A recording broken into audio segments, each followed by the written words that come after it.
hoy vamos a ver la segunda ordenanza o sacramento, que es la cena del Señor. ¿Cuál es el significado de la cena y cómo se debe observar? También vamos a ver qué personas deben tomarla y cómo se debe administrar. Vamos a ver el trasfondo de la historia de la redención para más o menos poder entender en qué momento el Señor nos manda, porque acuérdense que es un mandato, en qué momento el Señor instituye la cena y el mandato que nos da.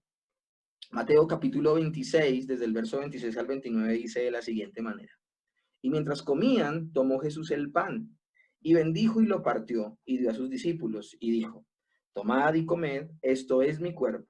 Y tomando la copa, y habiendo dado gracias, les dio, diciendo, bebed de ella todos, porque esto es mi sangre del nuevo pacto, que por muchos es derramada para remisión de los pecados. Yo os digo que desde ahora no beberé más de este fruto de la vid, hasta aquel día en el que lo beba de nuevo con vosotros en el reino de mi Padre. Amén y amén. También el apóstol Pablo añade las siguientes frases de la enseñanza que él recibió de Jesús mismo. Aquí yo quiero hacer una aclaración. Esto es interesante. El apóstol Pablo es el primero en escribir. Cuando se escribe Primera de Corintios, capítulo 11, verso 25, todo el capítulo 11 habla acerca de cómo se debe observar la cena del Señor.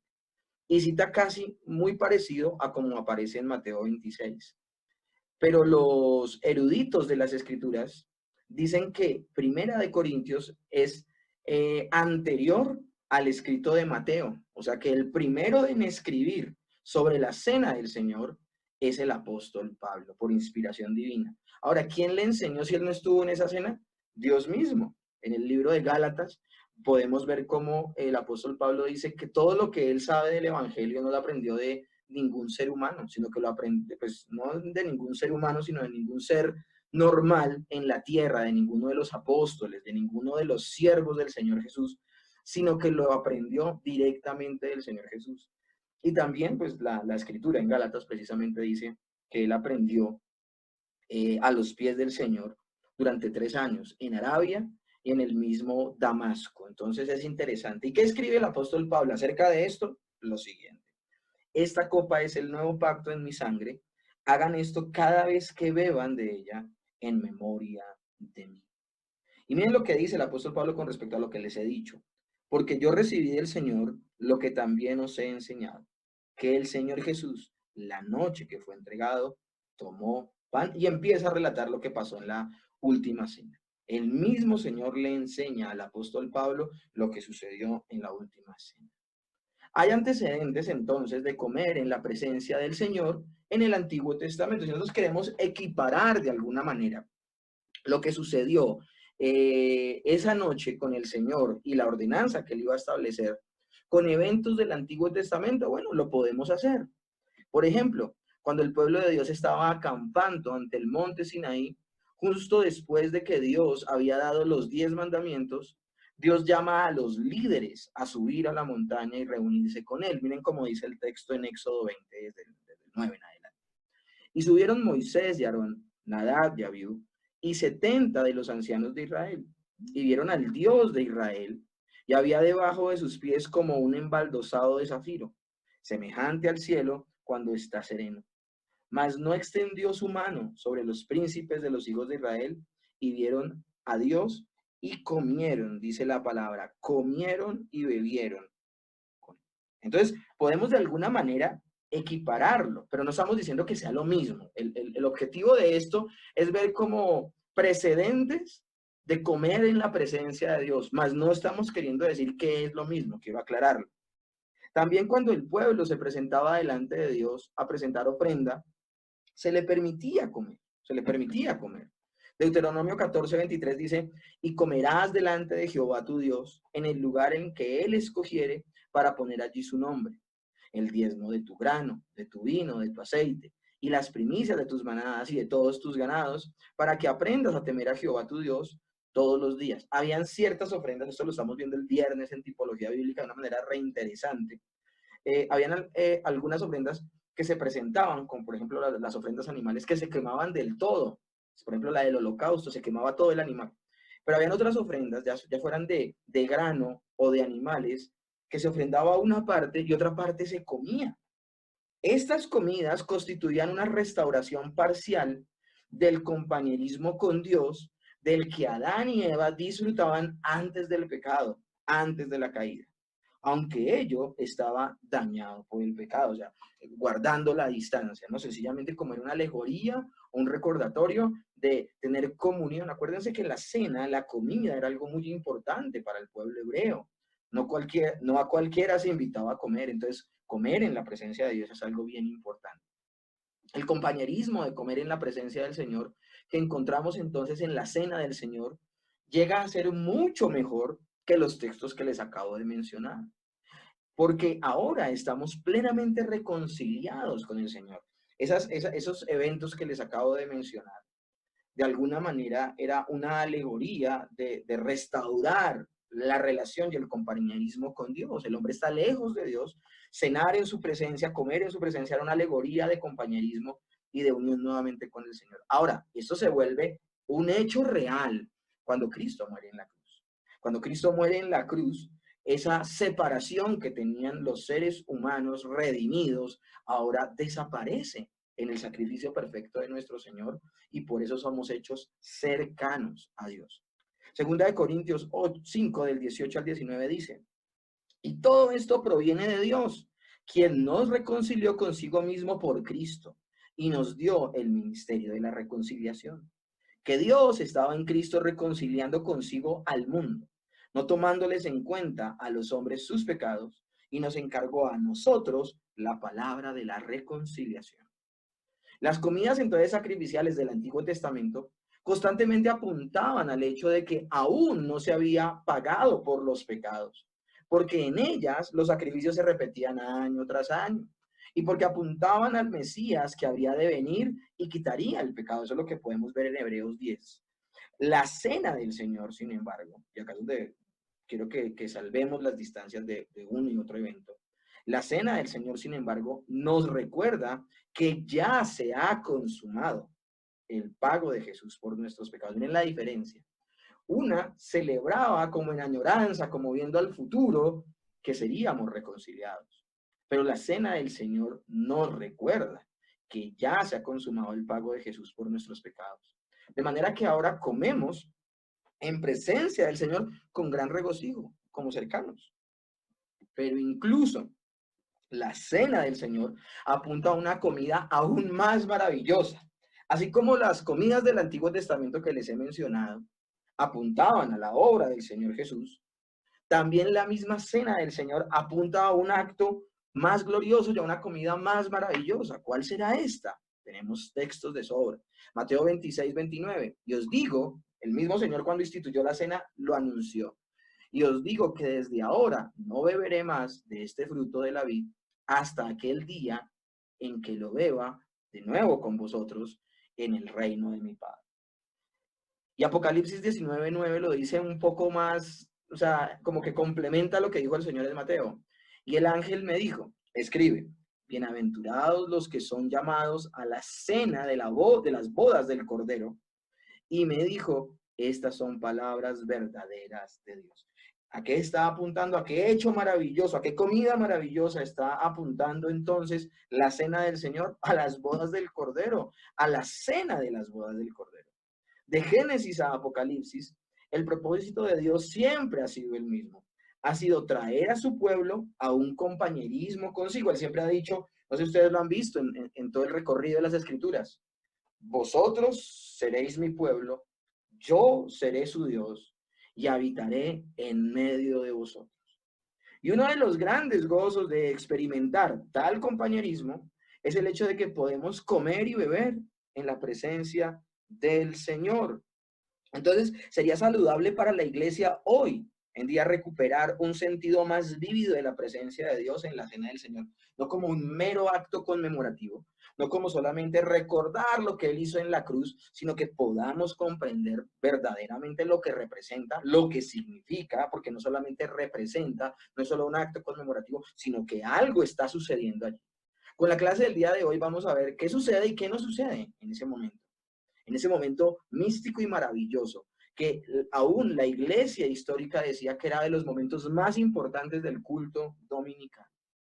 Hablemos entonces del significado de la Cena del Señor.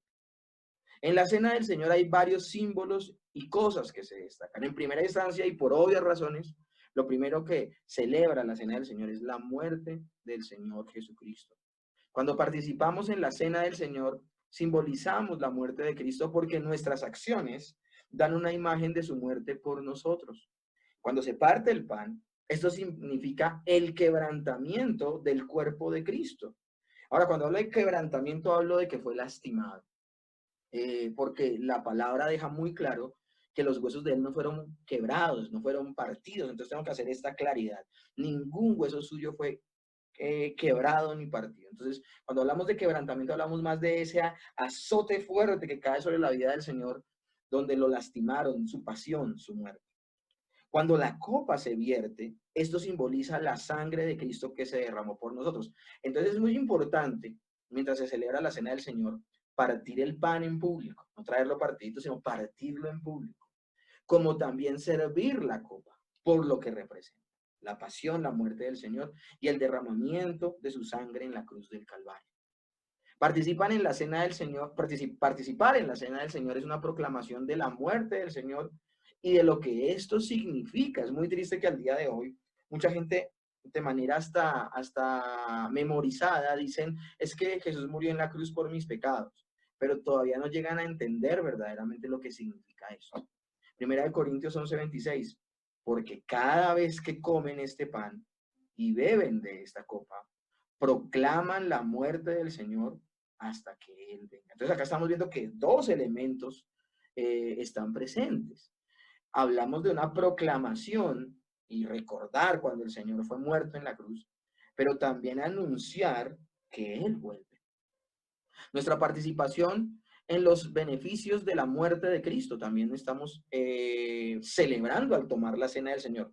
No solo recordamos lo que Él hizo en la cruz, sino que también al tomar de la cena, del pan y de la copa, estamos creyendo y estamos recordando que participamos de los beneficios que vienen al creyente por la muerte del Señor Jesús. Jesús mandó a sus discípulos en Mateo 26, tomad, comed, esto es mi cuerpo.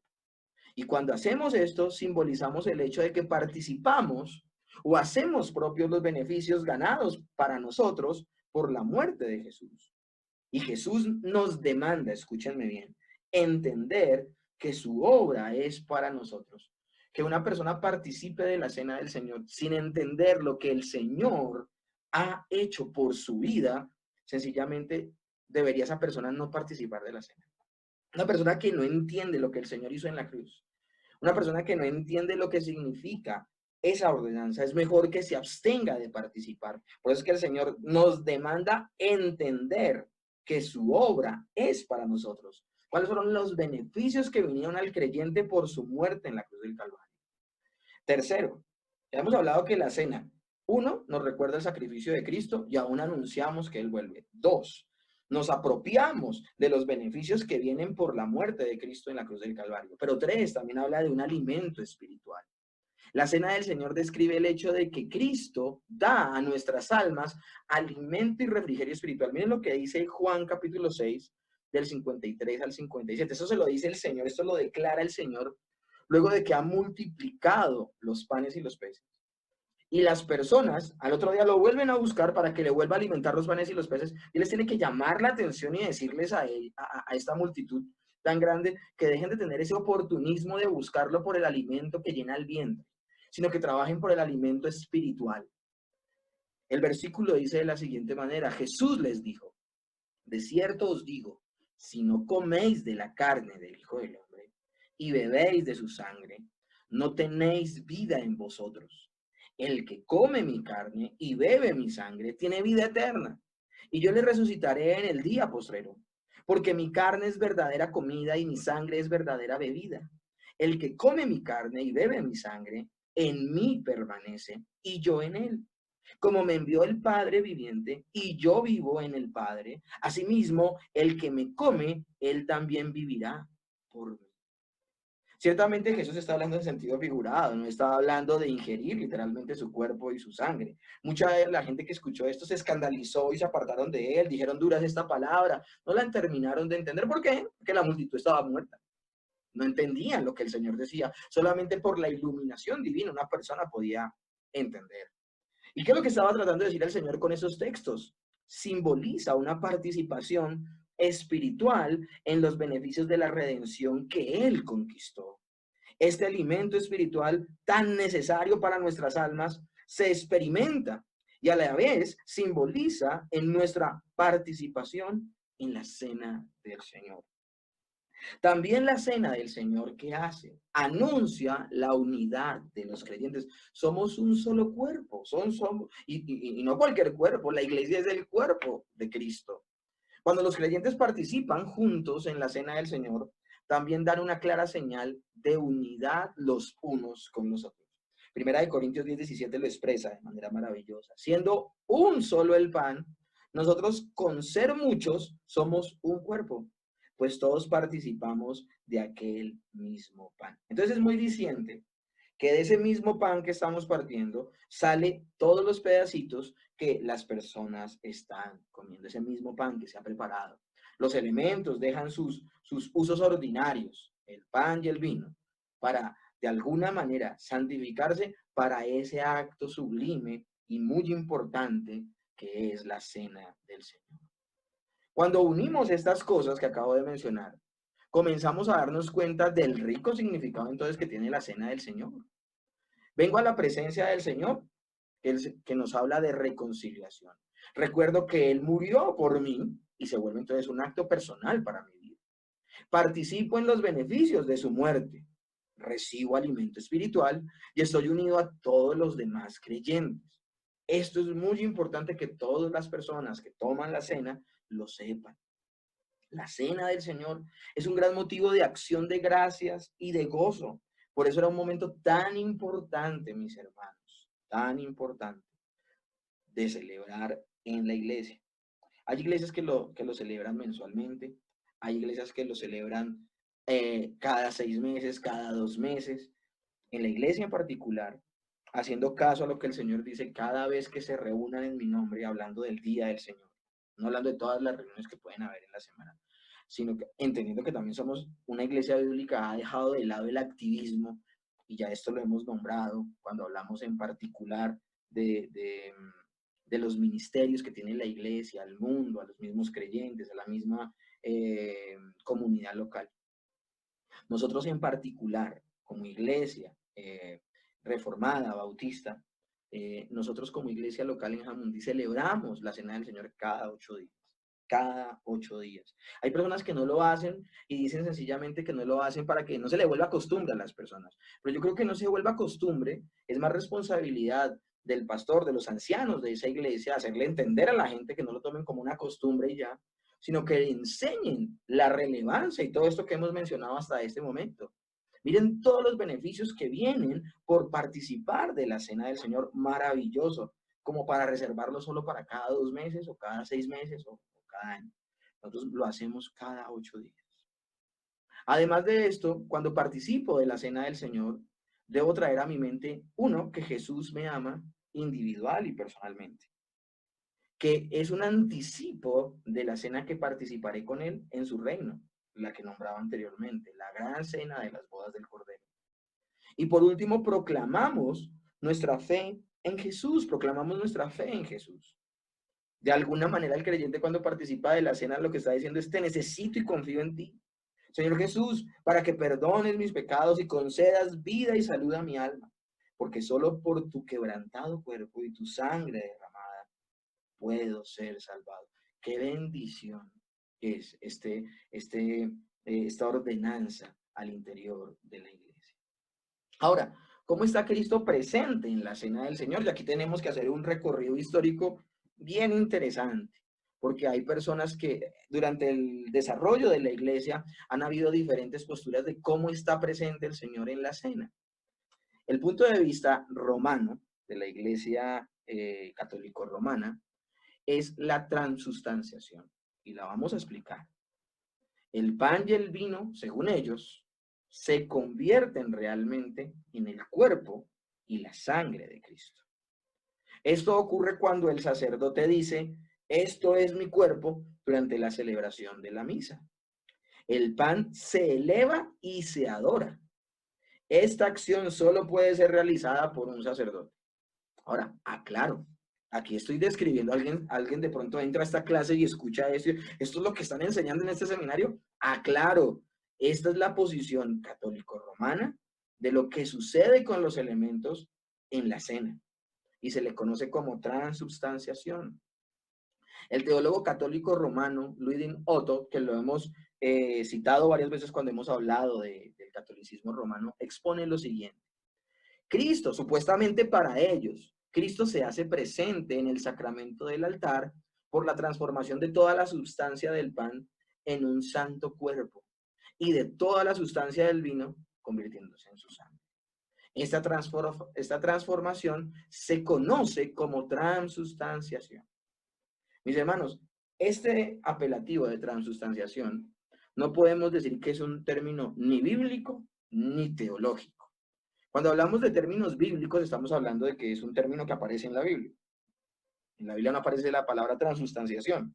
Alguien podría decir, pero tampoco aparece la palabra Trinidad, por ejemplo. Bueno, la palabra Trinidad no es una palabra bíblica, pero sí es una palabra teológica, porque el fenómeno de la Trinidad sí aparece en las Escrituras. Hay muchos textos donde nos hablan de las tres personas en las que ha vivido eternamente Dios, ese solo Dios, ha existido eternamente en tres personas. Entonces podemos hablar de términos bíblicos cuando aparecen puntual y literalmente en la escritura, y podemos hablar de términos teológicos cuando no aparece la palabra como tal, pero sí el fenómeno que describe.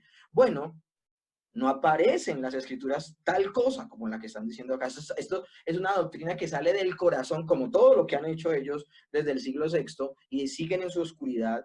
Ellos hacen una doctrina ex cátedra de lo que sucede verdaderamente en la cena del Señor.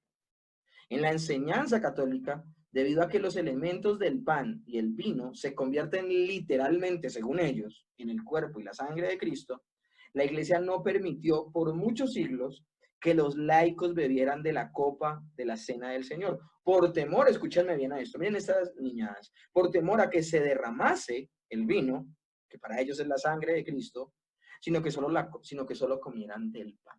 Entonces miren cómo se va desdibujando la ordenanza, el sacramento. Entonces, según el católico romano, en ese momento se imparte la gracia a los que están presentes ex opera operato, término que ya es la tercera clase que les hablo de este término. Acuérdense que significa por la obra realizada. Ellos creen que el sacramento mismo otorga gracia a los que participan de ese sacramento, sin importar que el que participa tenga o no tenga fe, o que el sacerdote que haga eso tenga o no tenga fe. Cada vez que se celebra la misa, se repite el sacrificio de Cristo. Por eso es que, mis hermanos, y el término que voy a usar lo uso de manera muy intencional.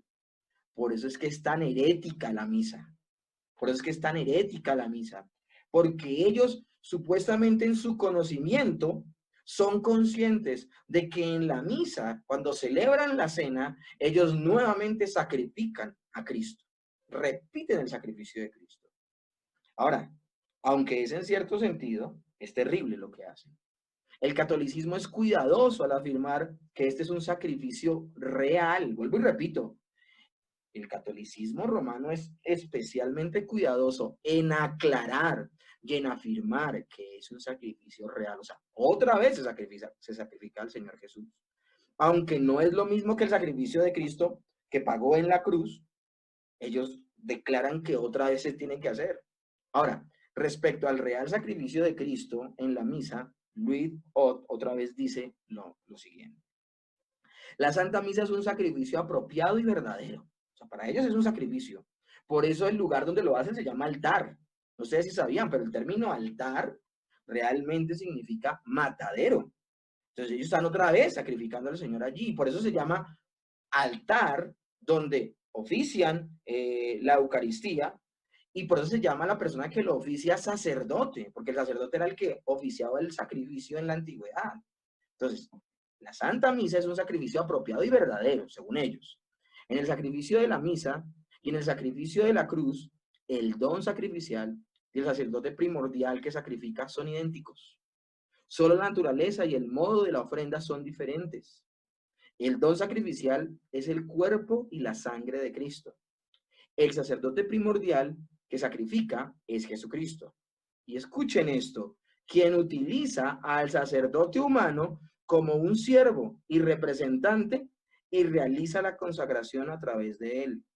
Esto primero, lo que nos enseña es que la cena o la Eucaristía para los romanos tiene un carácter sacrificial. Como sacrificio propiciatorio, el sacrificio de la misa lleva a cabo la remisión de los pecados y el castigo por los pecados. En el momento que se está oficiando la cena para ellos, la Eucaristía tiene un propósito sacrificial. Es decir, la remisión de los pecados de las personas que participan de la cena, en ese momento se están remitiendo sus pecados. Y en ese momento el Señor está pagando por el castigo de los pecados. Como sacrificio de súplica, propicia la dispensación de los dones sobrenaturales y naturales. El sacrificio de propiciación de la Eucaristía puede ser ofrecido, como lo afirmó expresamente el Concilio de Trento, que se llama también la Contrarreforma, no solo por los vivos, escúchenme bien esto, sino también por las pobres almas del purgatorio. Es decir, se puede hacer ese sacrificio, se puede presentar la Eucaristía, no solamente por los que toman del pan y beben de la copa en ese momento, sino aún por las pobres almas que están perdidas en el purgatorio. Esto es una completa herejía. Cuando el sacerdote, eso lo dice John O'Brien, sacerdote católico, cuando el sacerdote pronuncia las tremendas palabras de la consagración, él llega a los cielos. Cuando, acuérdense, esto es mi cuerpo. El sacerdote levanta el pan y dice, esto es mi cuerpo, la hostia, ¿no? Esto es mi cuerpo. Cuando pronuncia esas palabras, lo que creen los sacerdotes católicos es que él llega a los cielos, el sacerdote. Miren tengo que decir esto. Miren lo arrogante, lo que supuestamente tiene poder de hacer el sacerdote católico romano. El sacerdote llega a los cielos, trae abajo a Cristo de su trono y lo pone a nuestro altar para ser ofrecido de nuevo como víctima por los pecados del hombre. Esto es un poder mayor que el de los monarcas y emperadores. Por esa razón es que los reyes de la antigüedad escuchaban tanto a los sacerdotes, porque supuestamente ellos tenían un poder mayor que los emperadores y monarcas. Es mayor que el de los santos y de los ángeles, mayor que el de los serafines y querubines. De hecho, es incluso mayor que el poder de la Virgen María. Mientras que la Santísima Virgen fue el agente humano por el que Cristo se encarnó una sola vez, el sacerdote trae a Cristo desde el cielo y lo hace presente en nuestro altar como la eterna víctima por los pecados del hombre. No una vez, sino 1000 veces. El sacerdote habla y he aquí, Cristo, el Dios eterno y omnipotente, inclina la cabeza en humilde obediencia a la orden del sacerdote. Por eso, miren, mis hermanos, es inconcebible que un verdadero creyente participe de una misa. Esto es terrible, esto es una herejía terrible. Ahora, ¿qué respuestas podemos dar a la enseñanza católico-romana sobre la cena del Señor? Pues primero, falla en reconocer el carácter simbólico de la afirmación de Jesús. El Señor está hablando simbólicamente cuando dijo, este es mi cuerpo o esta es mi sangre. Cuando Él dice, yo soy la vid verdadera, ¿significa que era entonces un árbol de uvas? Cuando Él dijo, yo soy la puerta, entonces le buscamos la chapa para abrirla. Él, entre muchas de las cosas que dijo, usaba metáforas o símiles. Nosotros debemos entender cuando el Señor estaba hablando de manera simbólica o cuando estaba hablando de manera literal. Yo soy la puerta. El que entra por esta puerta, que soy yo, será salvo. También Él dice, yo soy el pan que bajó del cielo. Cuando Jesús dice, este es mi cuerpo, habla en forma simbólica, no de manera real, física y literal. De hecho, cuando Él estaba sentado con sus discípulos sosteniendo el pan estaba en su mano, pero era distinto a Él que lo estaba ofreciendo. Entonces, ¿cómo puede ser el pan Él y Él mismo Él? Entonces, debemos entender cuándo el Señor está hablando de manera figurada y cuándo no. Ahora, segundo, ese mal entendimiento, ese terrible entendimiento de la cena del Señor de los católicos romanos. En segundo lugar, falla en reconocer la clara enseñanza del Nuevo Testamento sobre lo final y completo del sacrificio de Cristo por nuestros pecados, que se efectuó solo una vez y para siempre. Hebreos capítulo 9, verso 25 al 28 dice, y no para ofrecerse muchas veces, que vamos a creer más, las herejías que nacen del mismo corazón del hombre o lo que dice por inspiración divina la escritura en la palabra de Dios, y no para ofrecerse muchas veces, como entra el sumo sacerdote en el lugar santísimo cada año con sangre ajena. De otra manera le hubiese sido necesario padecer muchas veces desde el principio del mundo.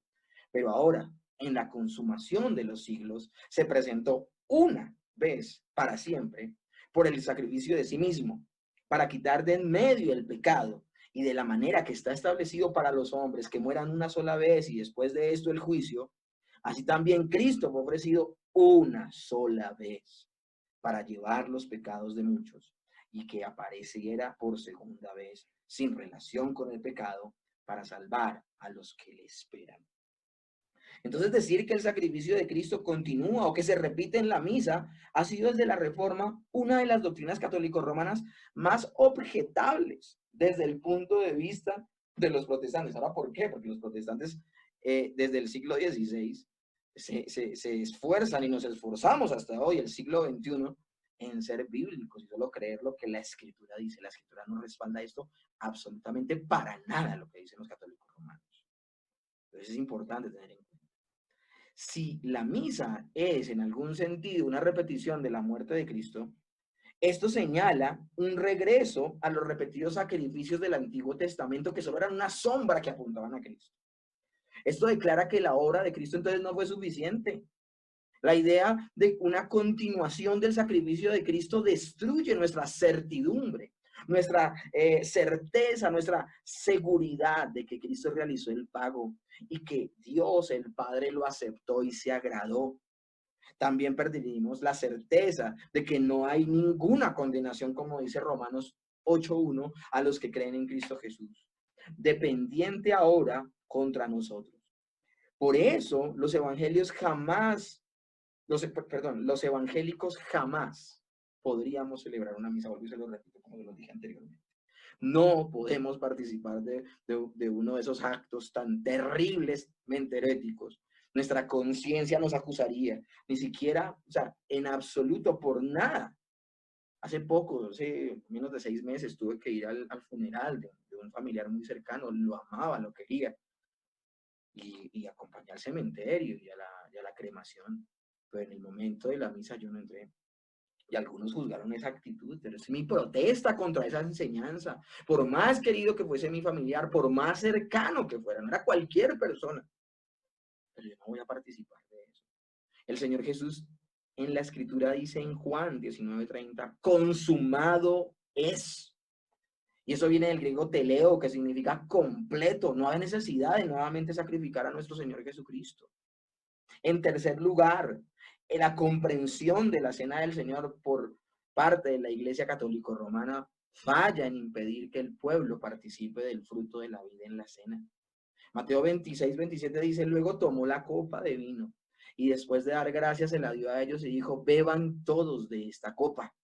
Y 1 Corintios 11:25 dice, asimismo tomó también la copa después de haber cenado diciendo, esta es la nueva copa esta es la copa del nuevo pacto en mi sangre.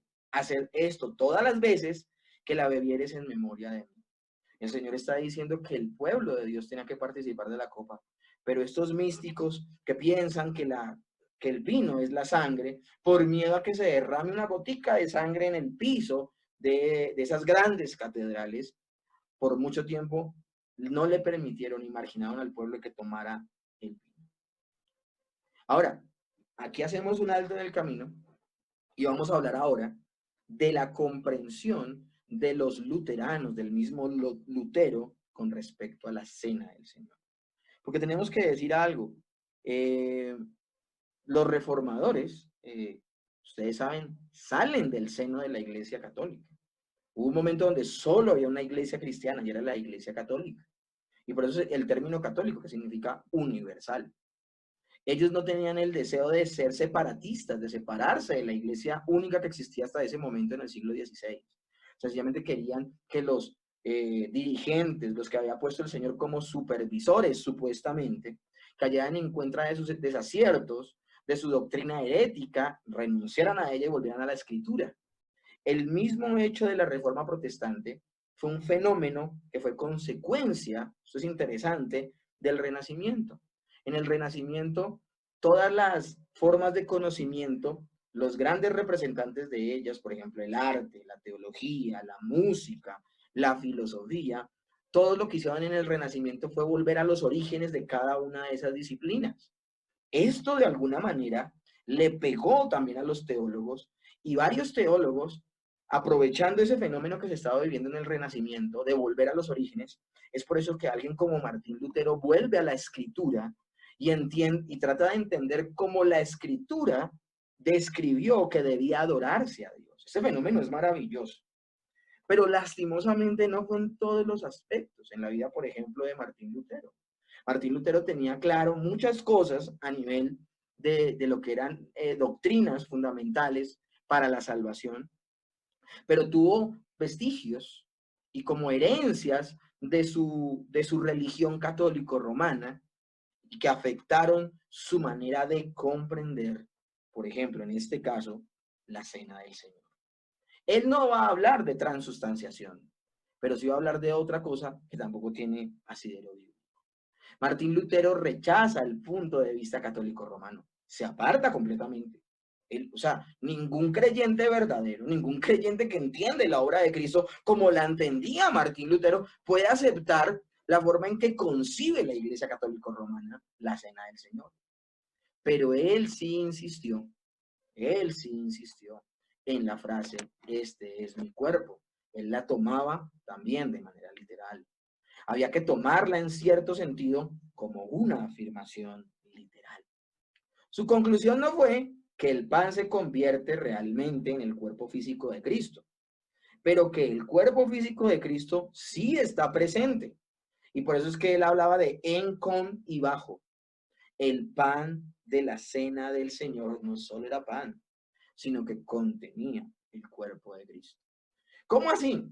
Se separa lo que creía Roma, pero hace esta afirmación. ¿A qué se refiere? Bueno, para poder entender el concepto luterano, coloquemos el siguiente ejemplo. El cuerpo de Cristo está presente en el pan, como el agua está presente en una esponja. El agua no es la esponja, pero está presente en, con y bajo. Una esponja, y quiero que se imaginen esto. La esponjita, sin ser sumergida en el agua, es solo la esponja. Pero yo cojo esa esponja y la sumerjo en el agua. Cuando la saco, la esponja no deja de ser la esponja. Pero les aseguro que si yo oprimo la esponja, va a salir mucha agua. Entonces, la esponja no deja de ser la esponja, pero la esponja contiene agua. Esa era la manera de entender que tenía Lutero acerca de los elementos.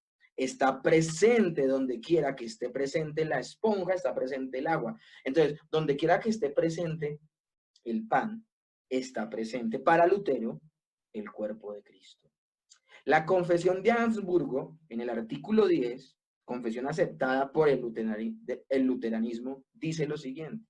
De la cena del Señor enseña que el cuerpo y la sangre de Cristo están realmente presentes y son distribuidos a aquellos que comen en la cena del Señor. Los luteranos rechazan completamente el término consubstanciación para describir sus puntos de vista. Y esto aquí yo quise hacer un inciso porque a veces se piensa que Lutero tenía el término consubstanciación. Entendamos qué es la consubstanciación. Es una doctrina teológica que por oposición a la transustanciación, defendida por los católicos, sostiene que la Eucaristía coexisten las sustancias del cuerpo y la sangre de Cristo con las del pan y del vino. Es decir, esta doctrina considera que, que en la Eucaristía se encuentran de forma real Cristo en su cuerpo, su sangre, su alma y su divinidad, pero existiendo a la vez el vino y el pan. Por tanto, el acto eucarístico no se trataría de una sustitución, sino de una coexistencia. Es decir, el pan y el vino no sustituyen al cuerpo, sino que coexisten. Uno de los primeros defensores de la consustanciación fue Berenagio de Tours, 1000 al 1088 vivió él. Él sostenía que el pan consagrado retenía su sustancia anterior, pero al mismo tiempo adquiría una nueva, el cuerpo de Cristo. Es decir, que no perdía nada de su sustancia anterior, pero representaba el cuerpo y la sangre de Cristo de manera simbólica. Durante los siglos XIV y XV, la idea de la consustanciación fue defendida por los lollardos y un poco más tarde por Martín Lutero. Sin embargo, él nunca utilizó ese término, él nunca usó el término consustanciación. En ninguna de las confesiones luteranas se habla de consustanciación. Entonces, ¿de qué habla Lutero? Si él dice que fue literal y que estaba presente el Señor en el pan y en el vino, estaba presente el Señor, ¿a qué se refiere entonces Lutero? Bueno, Lutero tuvo que responder una importante pregunta. Esto es interesante. ¿Cómo puede el cuerpo de Cristo, o más generalmente la naturaleza humana de Cristo, estar presente en todas partes? Porque el Señor, si es verdaderamente humano, como lo es el Señor Jesucristo, Él es completamente hombre y completamente Dios. En su parte humana, el Señor Jesús tiene limitaciones. ¿Qué limitaciones tiene? Que un ser humano puede estar solo en un lugar a la vez. En un lugar a la vez. Entonces, ¿cómo responde Lutero al siguiente cuestionamiento? Si en el pan está presente el cuerpo de Cristo y el cuerpo de Cristo es su parte humana, ¿cómo puede suceder esto si un humano puede estar solo en una parte a la vez? Entonces Martín Lutero usa un término interesante, pero también discutible. La ubicuidad. Estar presente en diferentes lugares a la vez.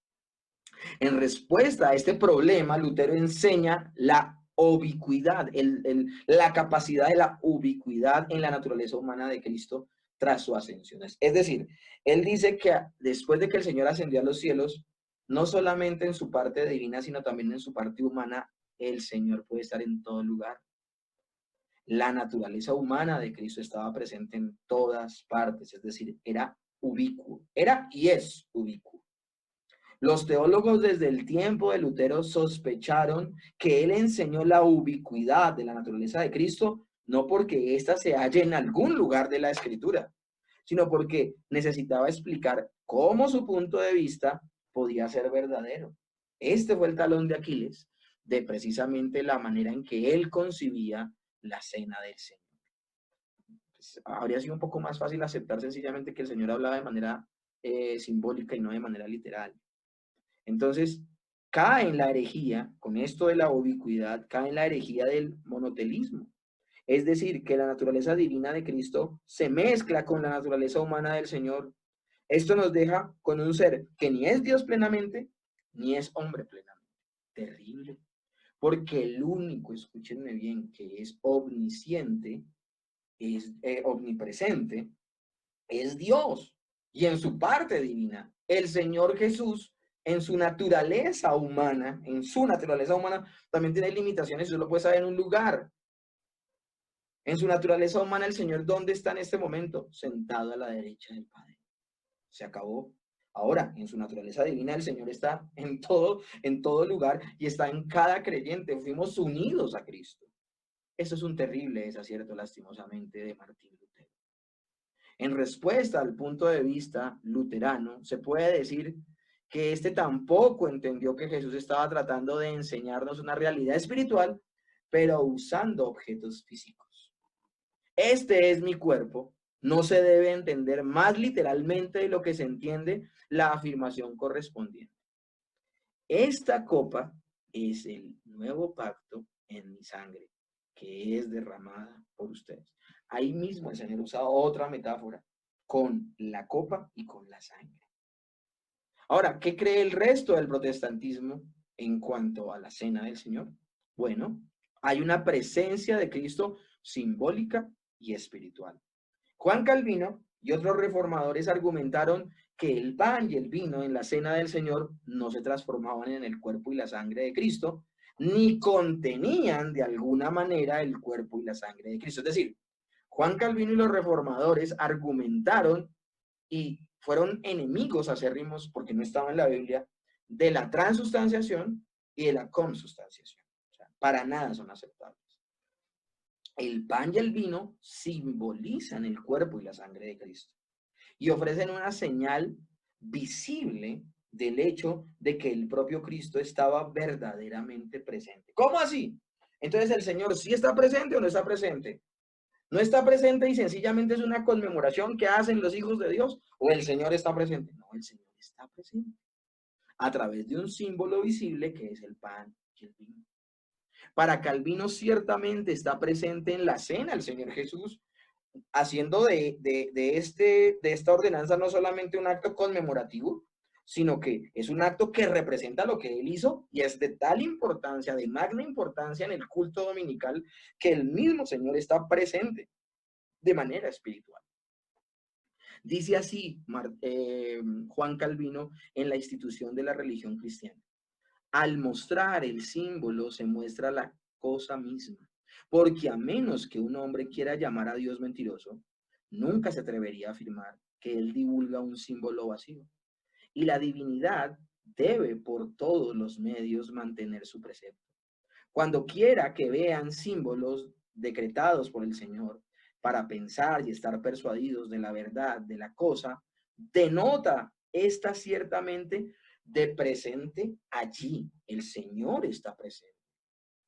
Pues ¿por qué el Señor pondría en sus manos el símbolo de su cuerpo, excepto para asegurarle a usted, como creyente, una verdadera participación de este?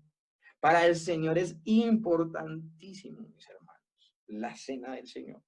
No solamente porque conmemora su muerte, su resurrección y también su pronta venida, sino que también es tan importante por algo que hablamos al principio de la clase.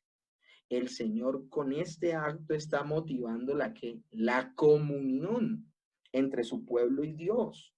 ¿Cómo puede efectuarse esa comunión si solamente es un acto conmemorativo y el mismo Dios no está presente? Claro que está presente el Señor, pero no está presente en el pan y en el vino, como decía en la consubstanciación Lutero, ni tampoco se transforma el pan y el vino en el cuerpo y la sangre de Cristo. En eso estaba hablando de manera simbólica, pero no en cuanto a la presencia. Nosotros conocemos eso como la presencia mística y espiritual del Señor. El Señor está presente en el momento en que se oficia la cena. Pero Calvino fue cuidadoso al diferir tanto de la enseñanza católica romana que dice que el pan se convierte en el cuerpo de Cristo, como en la enseñanza luterana que dice que el pan contiene el cuerpo de Cristo. Dice Lutero nuevamente en la institución de la religión cristiana, su libro. Pero debemos establecer que esa presencia de Cristo en la cena no puede ceñirlo al elemento del pan, ni encerrarlo en el pan, ni lo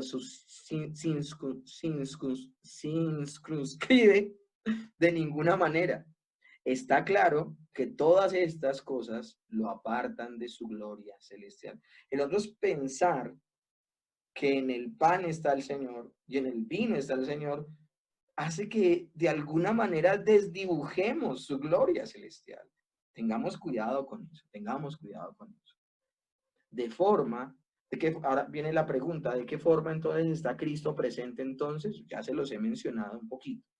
Los evangélicos responden, ciertamente hay un simbolismo en la cena de la obra de Cristo. Y hay también una presencia espiritual de nuestro Señor, o sea que no solamente es un acto conmemorativo. Hay una genuina bendición espiritual en esta ceremonia. Y eso es importante tenerlo en cuenta, porque hay aún congregaciones que ven la cena del Señor solo como un acto conmemorativo. Y ver la cena del Señor como un mero acto conmemorativo también es un craso error y es bajarle la importancia y lo maravilloso de este evento al interior de la iglesia. Tengamos eso en cuenta, no es solo un acto conmemorativo, el Señor está presente. Ahora, entendiendo que es una ordenanza tan importante, entendiendo ya lo que representa, lo que no representa, entendiendo que el Señor está presente, viene entonces otra pregunta. ¿quién debería entonces participar en la cena del Señor? Nosotros ya hablamos la semana pasada acerca del bautismo y hablábamos de qué características debía tener la persona que participara del bautismo. Bueno, ¿qué características debe tener la persona que puede participar de la cena del Señor? Solo aquellos que creen en Cristo como su Señor y Salvador deben participar en ella. Ah, bueno, lo mismo del bautismo. Pues la cena es una señal de ser un cristiano y permanecer en la vida cristiana. De hecho, cuando alguien participa de la cena del Señor, lo que está diciendo es que es uno con Cristo. Por eso es tan importante de restringir el tomar la cena del Señor a alguien que no ha tomado una honesta decisión por el Señor Jesús, obviamente porque el Señor le dio vida y se ha bautizado previamente de manera pública diciendo que cree en el Señor. Solo aquellos que han sido bautizados deben participar de la cena del Señor. El bautismo es claramente un símbolo de iniciar la vida cristiana, de estar en Cristo. La cena del Señor, por su parte, es claramente un símbolo de estar unidos a Cristo. Las iglesias deberían pensar que es mejor no permitir a los creyentes no bautizados participar en la cena del Señor, sino incitarlos a bautizarse lo más pronto posible, pues si están dispuestos a participar en un símbolo externo de ser cristianos, no parece haber razón de que no estén dispuestos a participar en el otro, un símbolo que propiamente viene primero. Cuando hablamos del bautismo, es algo que viene primero. Cuando hablamos de la cena, es algo que viene posterior. Hay una persona que tiene el micrófono activado. Voy a recomendar que todos revisen sus sesiones y quien tenga activado el micrófono lo apague. Pablo advierte que quienes comen y beben de manera indigna enfrentarán serias consecuencias y por eso es tan importante que se haya la seguridad de cada persona de ser creyente al tomar la cena del Señor. Primera de Corintios 11, del 29 al 30 dice, porque el que come y bebe indignamente, sin discernir el cuerpo del Señor, juicio come y bebe para sí. Por lo cual hay muchos enfermos y debilitados entre vosotros y muchos duermen. Entendiendo duermen como han muerto. Entonces es necesario que el creyente se haga un autoexamen. Dice 1 Corintios también, capítulo 11, verso 27, de manera que cualquiera que comiere este pan o bebiere esta copa del Señor indignamente será culpado del cuerpo y de la sangre del Señor. Participar de la cena como si estuviesen participando de algo común, o sea, no darle el valor y el peso que tiene esta ordenanza y tomarlo como un ritual, traerá consecuencias catastróficas. Por eso es tan importante que las personas comprendan de qué se trata esto y se lo tomen muy seriamente. Voy a leer otros pasajes bien importantes. 1 Corintios 11, 28. Por tanto, ese acto personal donde nos probamos a nosotros mismos. Por tanto, pruébese cada uno a sí mismo y coma así del pan y beba de la copa. O sea, dar una conciencia de lo importante que se está realizando. El verso 29, porque el que come y bebe indignamente sin discernir el cuerpo del Señor, juicio come y bebe para sí. Y verso 20 y 21, cuando pues os reunáis vosotros, esto no es comer la cena del Señor, porque al comer cada uno se adelanta a tomar su propia cena y uno tiene hambre y otro se embriaga. El apóstol Pablo tuvo que entrar a ordenar correctamente cómo se hacía la cena del Señor. En esa época no solamente era tomar el pan y la copa, en esa época, en el culto dominical se hacía lo que se llamaba un ágape. Y un ágape era una cena completa, una cena completa. Y obviamente al comenzar la cena se partía el pan, al terminar la cena se tomaba la copa. Y esto era una remembranza de lo que había sucedido con el Señor. Pero en particular en la iglesia de Corinto, la gente no esperaba, o sea, el culto dominical es un culto a Dios corporativo, donde toda la iglesia está reunida en pos de adorar al Señor. Bueno, la iglesia de Corinto se reunía, no esperaban a que todos estuviesen listos y los más aventajados se comían la comida y dejaban sin comida a los otros. Era un desorden completo eso. El problema era su conducta egoísta y desconsiderada de los unos hacia los otros mientras estaban ante la cena del Señor. Ellos lo veían una cena común y corriente, ordinaria. Convertir, escúchenme bien, lo santo en algo que es completamente común y corriente, algo terrible. En su lugar, el problema era su conducta egoísta y desconsiderada de unos hacia los otros, mientras que estaban ante la cena del Señor. Ellos no comprendían o discernían, como dice el texto, la verdadera naturaleza de la iglesia como un solo cuerpo. Así que la frase, sin discernir el cuerpo, significa no comprender la unidad e interdependencia de la gente en la iglesia, la cual es el cuerpo de Cristo. Hay personas que dicen que el que come sin discernir el cuerpo de Cristo y la toma indignamente, piensan que está hablando de Jesús en la cruz. No, sin discernir el cuerpo significa sin entender lo que es la iglesia, que es el cuerpo de Cristo. Sin entenderlo.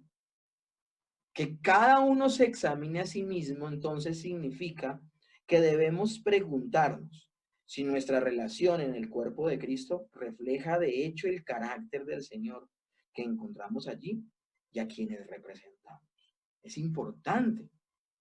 Entonces, con esto que he aclarado, viene la siguiente pregunta. ¿Debo tomar la cena cuando sé que hay algo que estoy haciendo mal?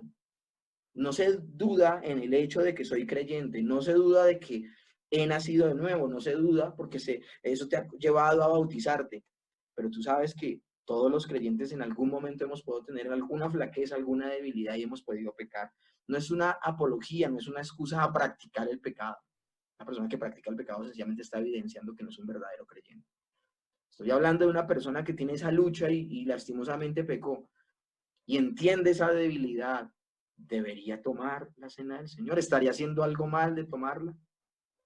El cristiano, por lo tanto, dice A. H. Strong, el cristiano, por lo tanto, no debe ser disuadido de participar de la cena del Señor por ningún sentimiento de su indignidad personal, siempre y cuando confíe en Cristo y tenga el objeto de obedecerle, pues todos los que participamos en la cena somos conscientes de que estamos unidos a Él por gracia. ¿Esto qué quiere decir? Quiere decir que tú puedes reconocer tu debilidad y en ese momento, en ese acto de contrición que estás haciendo antes de tomar la cena, tú le hablas al Señor y le dices, Señor, mira, reconozco estas debilidades, sé que me perdonaste por ellas en la cruz del Calvario, sé que mi arrepentimiento sí debe ser en tiempo real, aunque el perdón de mis pecados fue en la cruz del Calvario. Y haces un compromiso de que eso que está en desorden en tu vida lo vas a arreglar sin burlarte del Señor, de decir una cosa y seguirte comportando de otra. Es mejor que te abstengas a tomar de la cena del Señor si estás practicando el pecado. Tomémonos eso en serio. Podemos nosotros sí arreglar lo que está mal, seguir trabajando en nuestro proceso de santificación, mortificar el pecado y seguir adelante en el Señor tomando la cena. Yo no estoy disuadiendo a nadie a que participe de la cena, todos podemos participar, porque entendemos que si participamos, no es porque seamos perfectos, no porque no hayamos cometido ningún pecado, es por gracia que llegó la persona y precisamente tuvo una pelea con la esposa o la esposa con el esposo y no se hablaron muy bien. Bueno, arreglen lo que tengan que arreglar, pero no permitan no participar de la cena. Participar de la cena es reconocer que están unidos a Cristo y que pueden arreglar eso. Ahora, una cosa muy diferente es una persona que se está burlando de Cristo, del cuerpo de Cristo y viviendo una vida pecaminosa, constante y sistemáticamente, quiera participar de la cena, porque podría estar participando de la cena y con ello decir que está unido a Cristo cuando nunca lo ha estado. Entonces tengamos cuidado de eso.